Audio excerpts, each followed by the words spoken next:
Good evening, ladies and gentlemen. Welcome to Secrets of the Sire. We do this every Wednesday night, 8 p.m. Eastern, talkradio.nyc, and streaming live on facebook.com/Secrets of the Sire and youtube.com/Secrets of the Sire. Tonight, Captain Marvel versus Captain Marvel. Well, Shazam. We've got Starlight Runner's Jeff Gomez, transmedia guru, in studio with us. And we asked the question, is Captain Marvel going to be Marvel's Wonder Woman? As always, I'm your host, Michael Dolce, and I am joined by my co-host extraordinaire, Mr. Hassan, Mr. John Edward Anderson. Yeah. Well, nicely done. Nicely done? Nicely, thank you. Mr. Hassan Godwin, what's up, my man? How are we supposed to answer that question? We haven't seen the movies yet. How are we supposed to answer this question? Shouldn't we be asking these questions next week? Well, we can ask those questions next week, or we could ask Mr. Jeff Gomez, who's seen the movie. Yeah, but then he's going to spoil the movie for all of us. We're not gonna. He's not gonna. He's very well trained at this. So we are discreet. I will say this though. What's Jeff that? Gomez is getting his own bracket in 2 weeks as part of the March Madness Secrets of the Sire tournament that we do every year. I don't understand. You're going to get a bracket named after you. We're going to pit you, Pat Shand, Darren Sanchez, and maybe Fabian. I guess Fabian's been on enough times. I got to find that enigmatic fourth member who's been on the show. See, Fabian's only been live once, so I don't know if It's probably is it Victoria? Is it? It could be. Yeah, it could be. She's probably been that. She's been in studio too a bunch. Yeah. So we do every year. We do a March Madness bracket tournament. This year, I have some ideas floating around. I think we're going to take every single Marvel movie and pit them against each other. And you're going to have certain movies pitted against each other in your own bracket. In my bracket. In your bracket. Okay. And that's the extent of what your involvement will be at that point. There's just really nothing else. It'll just be called the Jeff Gomez bracket. Great. Well, stop pitting me against Fabian Nicieza. He's too mean. All I ever do is love him. All I ever do, and pay him a lot of money, and he's so mean. And that's all it takes. That's all it takes. That's what it takes. So Captain Marvel is an interesting little nugget coming out, though. The Captain Marvel, David Rosenberg at. Yeah, you're destined to make this as confusing as humanly possible. We'll get into the history a little later. It's got the ticket sales are like through the roof. The pre-ticket sales. Yeah. In spite of efforts to the contrary. Right. The boobirds are out. Yes, the boobirds. Yeah. The trolls are trolling. Yeah. There's no question about it. They're definitely doing their part to try They're buoyed by the solo thing that they think they sunk that ship. Yeah. You know, and so they're thinking now all you have to do is badmouth a movie. They've had a good run up though, about 3 or 4 months of bad mouthing the film before it even got close to coming out. This is the funny thing about it though. Solo to me makes perfect sense, right? Because first of all, it literally came out 4 or 5 months after Last Jedi. 6 months. And so the taste was still kind of raw in people's mouth that did or did not like the film for whatever reasons. We didn't like the film, not for the hateful reasons. We didn't like it because it was a bad movie. But Last Jedi? Yeah, but regardless, because I like Solo. But regardless, Solo I thought was a fun movie, right? But you can definitely say that it carried over to Solo, it did. It was easy, right? It's an easy momentum. Not only that, it was 6 months later. It was out of season now. Yeah. For a Star Wars film, even though it was in its original season. Right. People were. There was a tepid enthusiasm for Solo since it was announced. Right. Kind of like, well, why are they doing that? Didn't they? How can you kill this guy off and then turn around and hire a new actor to play him? And there's a lot of animosity about it. Yeah. So Captain Marvel just has animosity because she's a woman, which is weird in a way, right? Like there's people that can jump onto that women bandwagon. There's people that can take that as a talking point politically and run with it to get their YouTube clicks, which I get. We all, we understand that. Hey, we're in that business. How dare you? We're not above that. We're not above that. Hey, guys, we observe this a lot at Starlight Runner. We watch fan behavior, fan activity closely because we advise studios about this sort of thing. And it seems to us that it has a little bit less to do with the character and the superhero icon, and a tiny bit more to do with the fact that it seems that the performer, the talent, has some sort of political agenda as far as the fans are concerned. Sure. And this drives this ire. Right. And because essentially we live in a time where you can flip your finger directly at these actors. Yeah. Progress. And, we and call their that progress. studios and so forth. This is kind of what's happening. I mean, we've had wonderful, strong female heroes throughout the 80s and 90s, right? Sigourney Weaver's Ripley. Linda Hamilton's Terminator character, Sarah Connor, and yet this behavior is happening. I really wish that these people would just appreciate the fact that we're getting this treasure, this wealth of amazing content. When I was younger, once or twice a year, did something awesome come to the movies that felt like it was just for me? Everyone's spoiled now. It seems like, you know. I watch, and this is related but unrelated. Yeah, I watch unboxings on YouTube. I love that. These like obnoxious like Uber geeks get these super expensive $300 action figures, via Sideshow Toys or something. SH Figure Arts. Yeah, and they just exactly, and they whip them out of these boxes and it's just, this kind of weird ritual ceremonial kind of thing, and then they proceed to gripe about everything that's slightly off or wrong with the, and I'm like, well, when I was a kid, if it just looked remotely like the cartoon or the movie, we were like, "Wow, look how detailed!" Isn't it amazing? Yeah, isn't it amazing how? And we just had to use our imagination. Now, for Star Trek Discovery, people are upset that the Klingons are different. Well, look, we live, or the aesthetics are different. Though, that fans can literally make fan films that are better than what studios can put out. Sometimes, no, I know sometimes, but I mean, the thought of that possibility 20 years ago, 10 years ago. But it doesn't matter because the more we up our game with our abilities, the more expectation gets put on us to deliver perfection. And rightfully so. No, not rightfully so. I think rightfully so. I don't think so. If you could sit there as a fan and put out a Darth Vader Star Wars movie fan film that looks awesome compared to what we're actually seeing on the screen, well, then, I kind of think the studios should step their game up. There's nothing wrong with that. I'm not talking about whether we should get a quality product. I'm talking about whether we as consumers need to adjust our approach, our attitude about the content that we're being given. Because the more the customer's always right.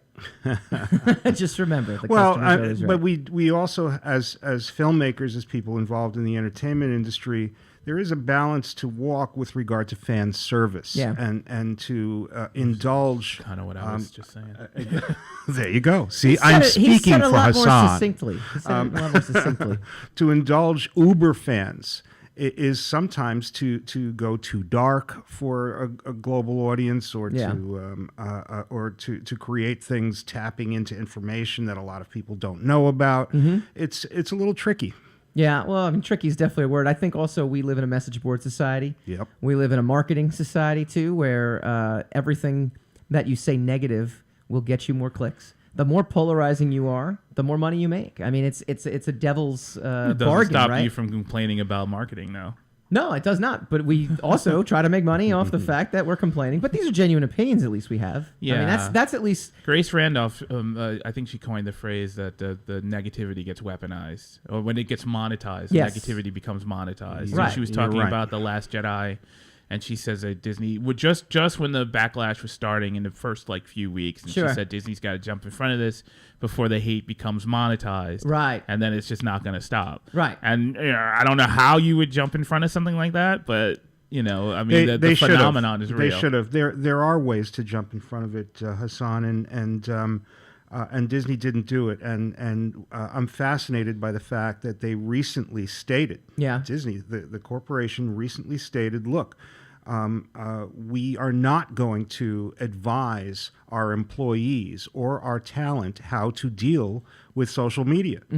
they're all grown up, and they ought to be able to deal with it themselves. And by the way, if they make a mistake, we have every right to fire them and get rid of them. And I just wonder about why. I mean, it gives them all the power, certainly. Sure. But I wish it releases them of the liability. It releases them of the liability. But I do wish there would be some primer that they can give with regard to the way that you behave. A lot of these actors are portraying characters that are iconic and mythic and so forth, and you can see the Marvel Cinematic Universe actors, the Captain America kind of guys, and so forth, and how they're behaving in ways that elevate them above this kind of vitriol. But they're veterans too. They are veterans of the social scene in general. They figured it out. I wish they would pass down their wisdom. There's a narrative, though, that but gets... some people don't listen. There's a narrative in general, though, and I think this is what people recognize when we talk about, kind of sniffing something that doesn't sniff right. When it doesn't matter if your cause is just or not, if it's not authentic or doesn't come across as authentic, if it comes across as it's the same narrative, people kind of sit there and go, all right, well, I've heard this. How come everyone's saying the exact same thing? Like that is true. Talking points. There's a talking point, right? There's okay, you've been coached up and you've been studied. It's like in the NFL when the quarterback faces the media, and it's like, well, we're just giving 110%, and blah blah blah. I agree. But there's that, which I agree with. But I also believe that fighting directly with your customers. Don't agree, because if you agree with us, the show fails. Don't put down the customer. Don't call them deplorables. Right. What's your point by saying this thing? Oh, that's interesting. Do you know? And then you can talk about the fact that Marvel has always been left leaning and kind of liberal in its comics. So is DC, for that matter. Yeah, all those superheroes were invented by Jews who had problems. Yeah, and were progressive people and so forth. So we're just continuing that in the movies. Yeah. The funny thing about Captain Marvel too, which I kind of laugh with the vitriol that's thrown at it. It's not as if people are sitting there going like, I can't believe they're ruining this character. It's like this character's most interesting moment was getting her powers taken away by Rogue.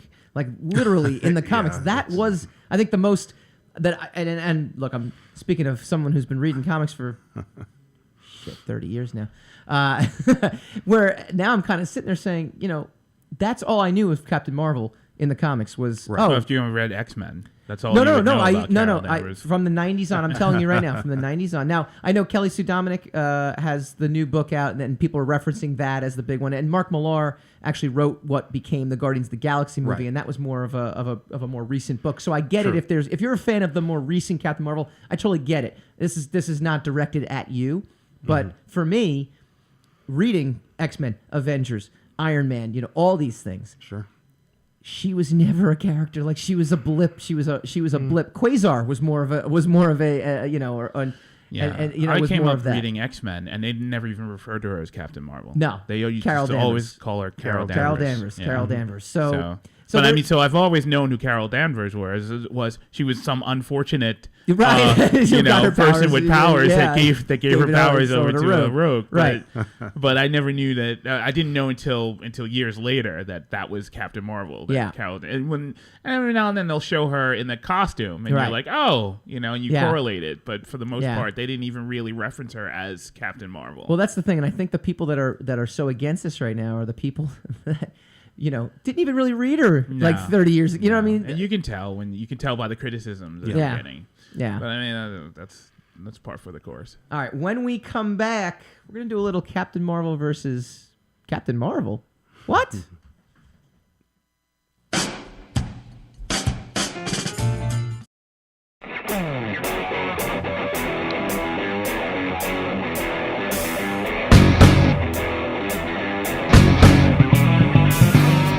Hi everyone, my name is Michael Dolce, creator of The Sire from Mike Books. The Sire is about a superhero forced by his own costume to fight evil. It's like having a spider sense, but instead of warning him of danger, it actually puts him in danger. It was first launched back in 2006 through After Hours Press, and was met with tremendous success.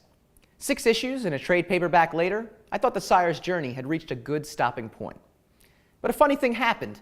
As I continued working in comics, writing for Zenescope and co-creating Descendant for Image Comics, fans would meet me at conventions and continually ask when the next issue was coming out. Apparently, the Sire was far from done. And that's why I'm proud to welcome you to this Kickstarter, celebrating the Volume 2 trade paperback for The Sire. Collecting issues 7 through 10 and featuring an amazing cover by Jim Calafiore of Aquaman fame, the trade is an exciting way for readers, both new and old, to get into the character. And this trade doesn't just collect old material. It's jam-packed with almost 15 pages of new material, including a brand new prologue featuring the return of fan-favorite artist Daniel Leister. Hours a day.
Might play a role in Avengers Endgame. All right. Okay. Now I heard that they were literally like paddy wagons or stuff like that were rounding up straight white men right at the premieres and taking them away to the deep state. I think that's absolutely true. I don't see why that would not be true. What did you witness anything like that happening? Well, like Mr. Nicieza, I am Latino, so they didn't carry me off. I feel like he's Italian for some reason. See, you know the Argentinian. The problem is neither of them denied it was happening. So I posed a question to both of them, and neither of them said, "No, that's impossible. I never witnessed anything like that." Guys, look, is there evidence in the film of feminism and stridency and all that sort of thing? She's a woman, and she kicks frickin' ass. So, yes, it's going to annoy them if that's what the expectation that they're going to walk in. The problem is that she doesn't show any cleavage. See, they had no problem when Tomb Raider was out coming out, and she had, the tight shirt. I'm actually being dead serious. That really wasn't a joke. because she wasn't overtly sexualized. Right. Like I think you sent me a video, or maybe I stumbled across a video of a guy talking about how people are upset because they can't go home and have some private time with themselves. It's just nonsense. To her. Nonsense. Brie Larson is beautiful. Yeah, no, I think it's. I mean, if you want that, you can buy Ms. Marvel issue number 1, where we first see Carol Danvers there you go. in a superhero outfit with giant panels cut out, or so you can see her navel. Porn or just watch adaptation, porn. which will come out. Just watch some porn. It'll be maybe a month away from now. Here you go, kids. Go to Google. Type in porn. You'll find porn. Like it's there. it's there. There'll be a porn called Not Captain Marvel, or right? Captain Marvel, a porn adaptation or something like that. We are becoming middling. No, Jeff. We've always been there. We've always been there. We're striving for. Sometimes we have to come up to middling. Okay. Let me ask you a question, even though you've seen Captain Marvel, which does ruin the question a little bit, but pretend you didn't see it. Based on the trailers, what looks more exciting or interesting to you? Shazam, which is also Captain Marvel. We'll get into the history of that in a little bit. We don't really need to. You've killed that horse. Well, look, I did my homework. I'm prepared to talk trailer. No, trailer's fine. Just the Captain Marvel, the uncovering of the fact that they're both called Captain Marvel. Yeah. We killed the horse. But they're not allowed. Shazam is not allowed to call themselves Captain Marvel anymore. No, they lost Thanks that to the trademark. 1970s, right? Very early on. See, we did cover it. See, we're covering all our bases today. I appreciated the exuberance of the Shazam trailer, and there were things.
to be compatible with the symbiotes in order for that to.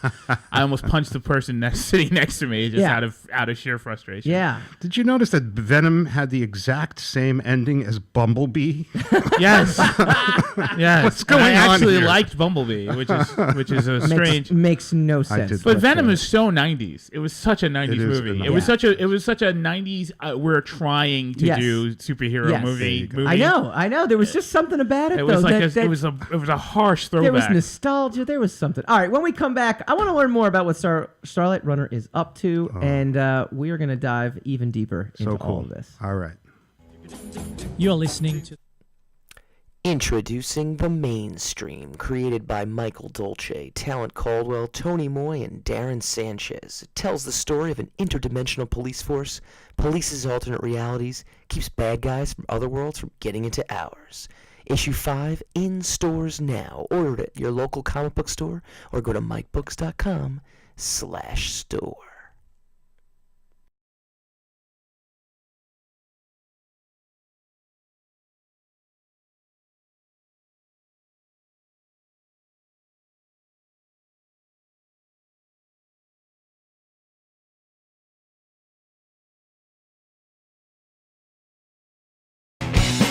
Hi, everyone.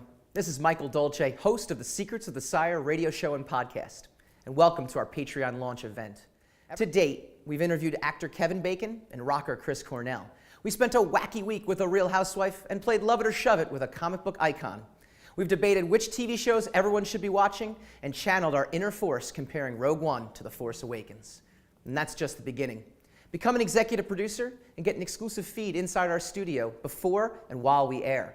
Become a program director and receive our exclusive show outline with insider details on topics and guests hours before we go live. Or just be a fan, and for $0.25 a broadcast, we'll sing your praises on the interwebs every week. So if you like pop culture, movies, TV shows, and graphic novels... We talk comics, movies, TV, pop culture, all the stuff that you love, and we do it right here. Stuff that makes the girls run away. Oh, well, clearly. No. That is completely false. Stuff that makes the girls That leave. is completely I recommended false. Secrets of the Sire on my show, and I got less female listeners. Secrets of the Sire.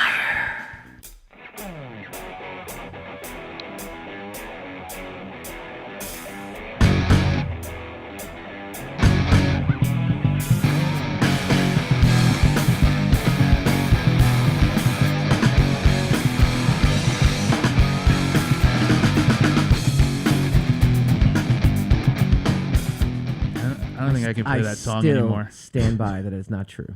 We are female friendly, even though we're just a bunch of dudes. Welcome back to Secrets of the Sire. We were talking Captain Marvel. We're talking Shazam. We are with Starlight Runners, Jeff Gomez, Transmedia Guru. The average folk on the street has no idea what transmedia is.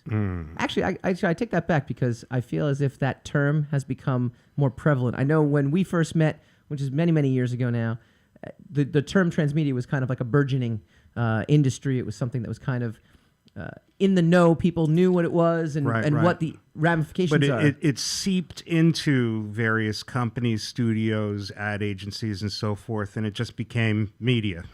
Because we're telling stories across multiple media platforms now. And you guys are doing Ultraman?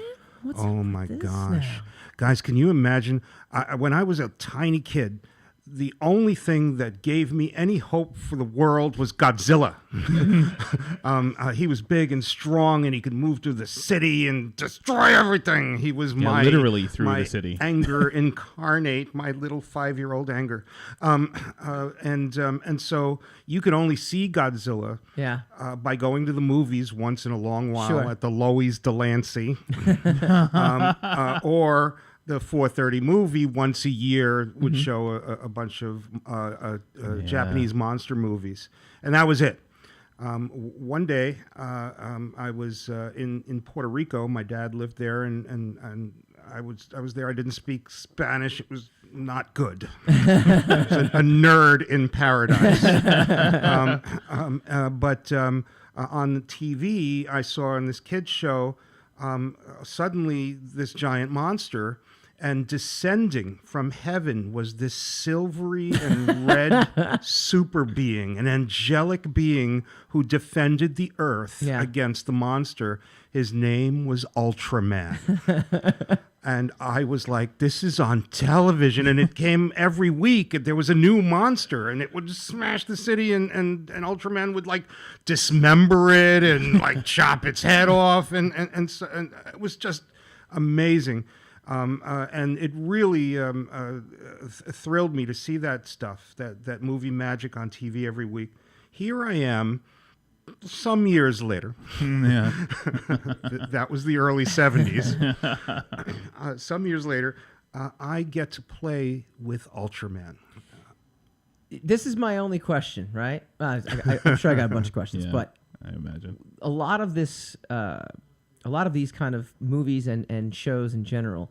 I'll use Power Rangers as an example, right? To modernize it, you almost lose sort of like the campiness of it that kind of makes, you almost lose its appeal when you modernize it. Are you guys attempting lose to... the emotional truth of it. There's something, there was something as awful as those original Power Rangers cartoons, if you call them cartoons. Charm. You're thinking the word charm. There's a charm to them. Yeah, there is something to that. Godzilla, when Godzilla becomes a real three-dimensional dinosaur / dragon that you can visualize and see, like, oh my God, that's a real thing. Right. It's different than seeing the guy in the Godzilla suit going, and moving around. Like there's kitsch to that. There's value to that. How do you guys make that balance, or how do you, or are you even going to try? First of all, I'll describe the job that we've got. The job is that Ultraman was something that was well known all the way into the early 1980s in the United States, and then it faded away. Yeah. And now you can kind of catch some episodes on YouTube or on Crunchyroll or Toku or these streaming services, but very few people know about it. So Tsuburaya Productions has asked Starlight Runner and a company called the Licensing Group to kind of team up with them and reintroduce Ultraman, the classic Ultraman characters, to Western popular culture. And so our first job is to review everything about Ultraman. There's 50 years of it. Almost 1,000 episodes have been produced, dozens of feature films. We have to create one of these Starlight Runner mythology documents, these 1,000-page, every character, every creature, every blaster. That's how you and I differ. Every piece of mecha. We're nerdy like that. Yeah. But I make Fabian Nicieza write. I make him write the mythology. There's a whole team of writers, including but Steel mostly Phillip. You make Fabian do it. But mostly Fabian. I need to get vengeance somehow. He has to actually watch these shows in order to do it. So he mentioned that last week. He was very pissed off about that. But then we have these books that we can give to licensees so that they can understand the property and create new content based on it. And we're in the process of getting licensees. There are a number of companies here in the United States that look back fondly on Ultraman, and they want to create Ultraman content.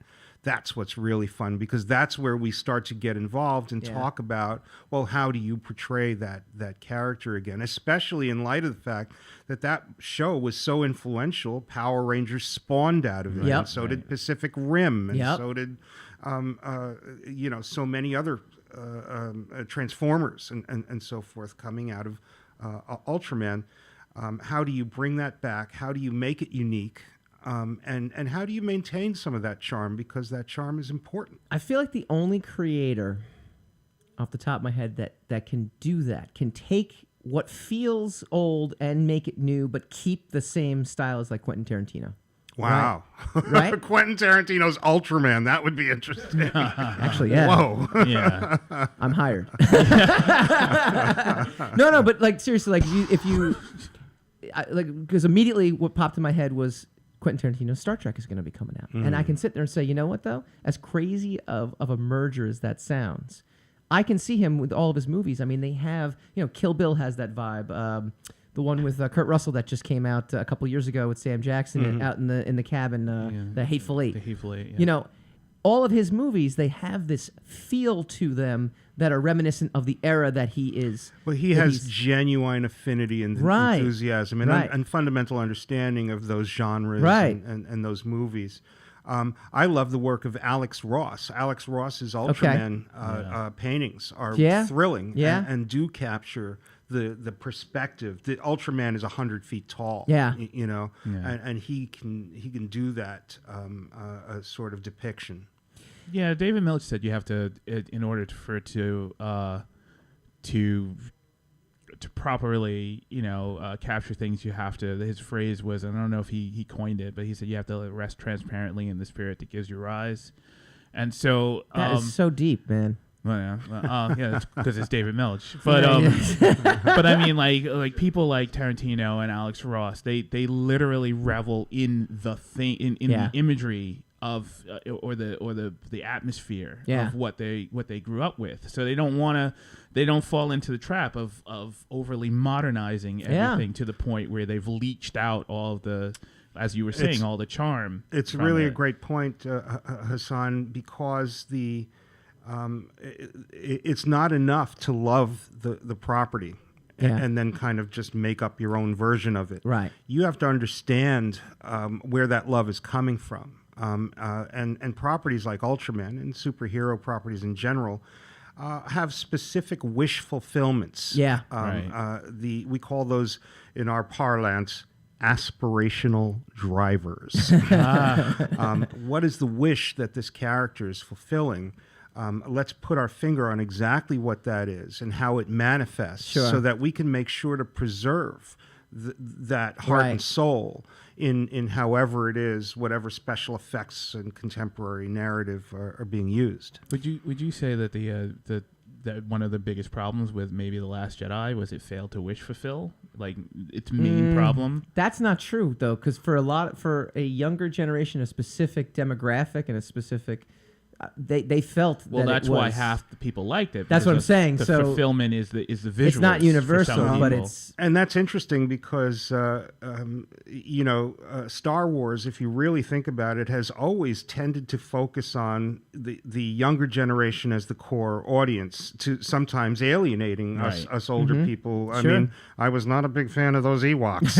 I love them. I loved them as a kid. Right. There's a slight disparity in our ages, Mr. Dolce. The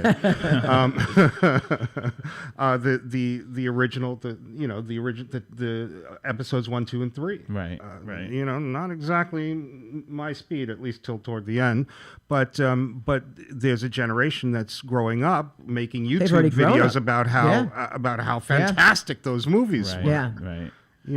Yeah, but just I was just focusing on maybe the worst crime that any of these adaptations can commit is to fail to figure out exactly which wish is being fulfilled by the franchise, and then just fail to fulfill it. Mark Hamill's recent comments about the fact that Luke, Leia, and Han were not reunited and never will be. And as a source of real disappointment for him and for a lot of older fans. Because it just seems like, without going on a serious tangent about it, it seems like, why would you incorporate these characters for the nostalgia of it and just sidestep the obvious of putting them all together? Hassan, there's one more movie. Yes, yeah. And there are Force ghosts, and they can blow us up. And there is Foresight. Yes. So there's a ton of stuff.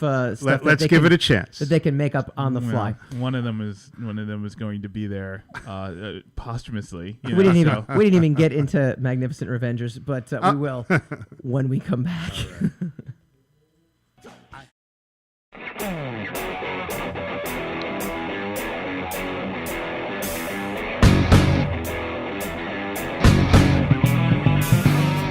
Hi everyone, my name is Michael Dolce, creator of The Sire from Mike Books. The Sire is about a superhero forced by his own costume to fight evil. It's like having a spider sense, but instead of warning him of danger, it actually puts him in danger. It was first launched back in 2006 through After Hours Press, and was met with tremendous success. 6 issues and a trade paperback later, I thought the Sire's journey had reached a good stopping point. But a funny thing happened. As I continued working in comics, writing for Zenescope and co-creating Descendant for Image Comics, fans would meet me at conventions and continually ask when the next issue was coming out. Apparently, the Sire was far from done.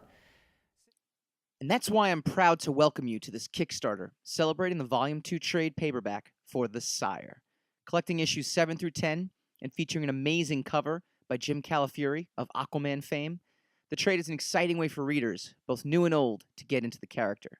And this trade doesn't just collect old material. It's jam-packed with almost 15 pages of new material, including a brand new prologue featuring the return of fan-favorite artist Daniel Leister. Introducing The Mainstream, created by Michael Dolce, Talent Caldwell, Tony Moy, and Darren Sanchez. It tells the story of an interdimensional police force, polices alternate realities, keeps bad guys from other worlds. I had a ticket bought for me by, okay. by an enthusiastic friend. No. Did you know that that friend now asked me to go? So does that mean I don't have a ticket anymore? This is correct. This is correct. I actually passed it on to Sam, so now Sam is Sam's going with your friend With my friend. to the show. Well, now I have a lot to say about this. And none of it's good. Secrets of the Sire.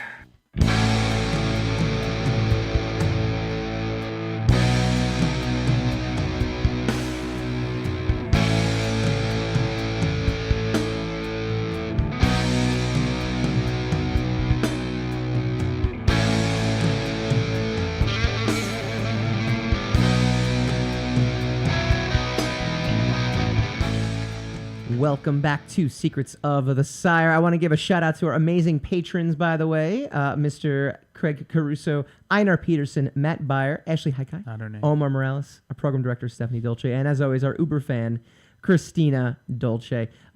Big shout out to Einar Peterson, though. He gave me a shout out on Twitter. He's got a comic book that's going on right now that he's building. It's a sci-fi book, The Reckoning, so go check it out. Very cool. And he's getting it turned into a visually impaired, readable book right now. That's awesome. So he's doing some cool stuff with that. So go like check a that out. Braille comic book, something like that.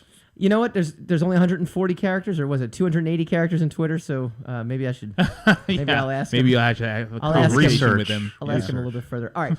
One more thing you guys are working on, Magnificent Revengers.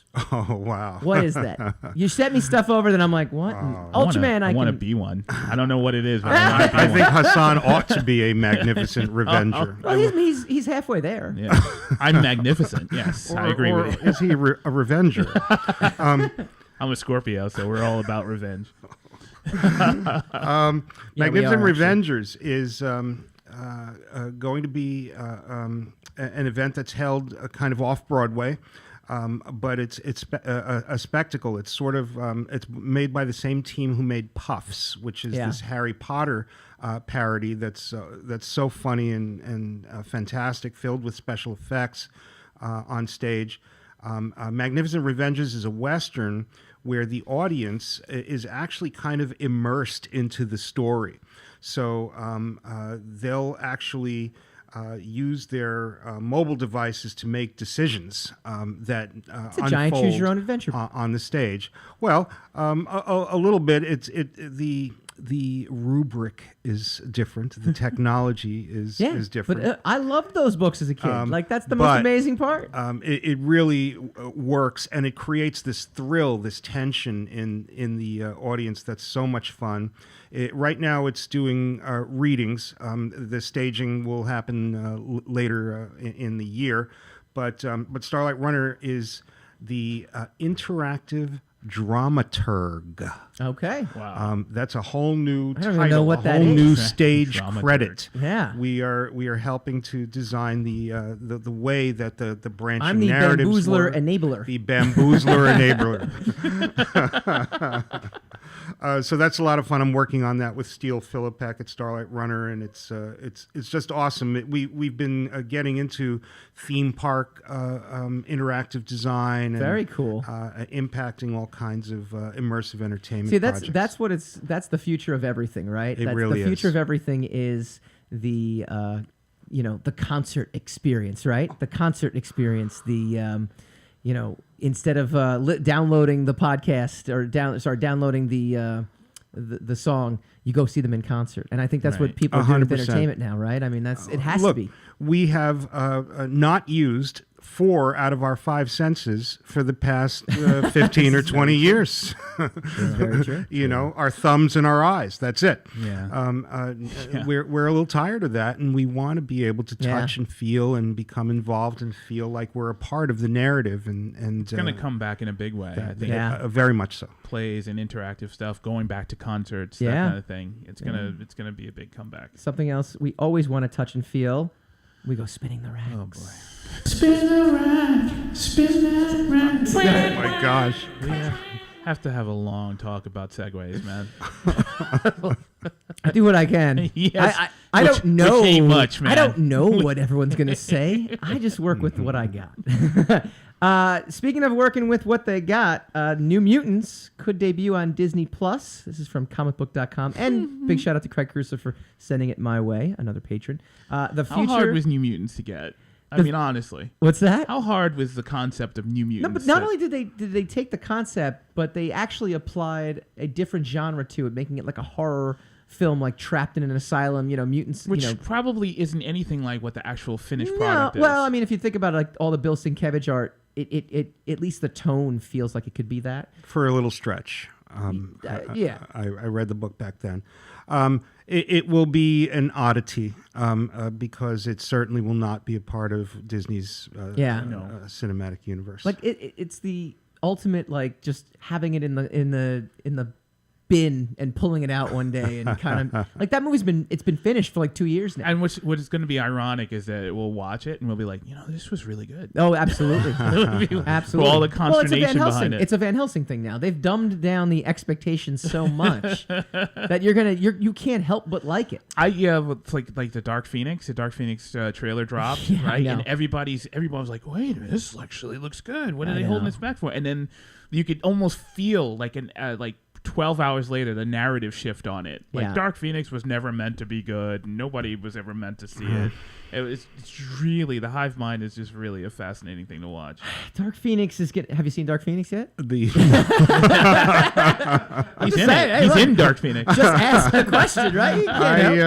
I fear for all of the old Fox X-Men stuff. Disney would really rather it go away. It's not long for the world. No.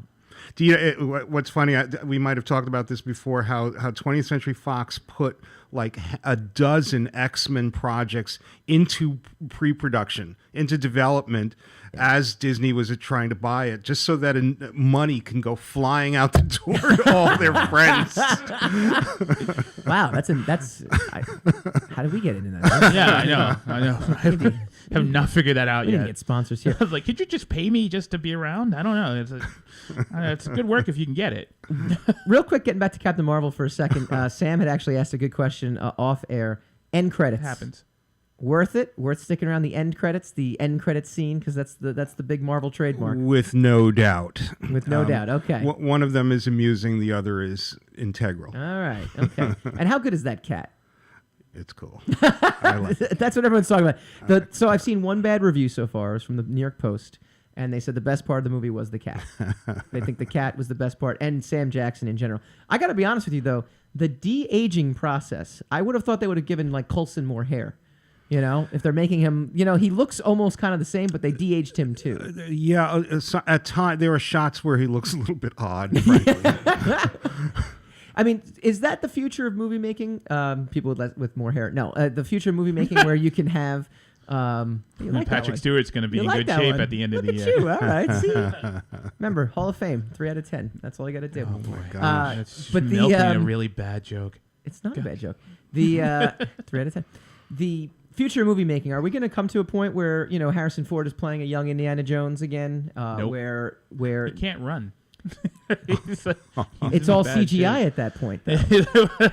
That's my point, though. Well, I mean, look at Rogue One. We're gonna get to that point where we're gonna be dead people who are gonna be in our movies, and that's that. I think it's gonna happen. But I also think that that we are starting to push back at at what are effectively animated films. Yeah. With a few live action actors kind of wandering through them. Yeah. It just, it's still going to be a while before that stuff is not just photorealistic, but contains the weight of movement that's required for us to suspend our disbelief. Yeah, I remember the scene in Entourage when Vince is filming Aquaman and James Cameron looks over. He's like, hey, in 5 years, we're not even going to need actors. And he's like, kidding. And I'm like, no, you're not. No, you're not. You're not. That's true. All right.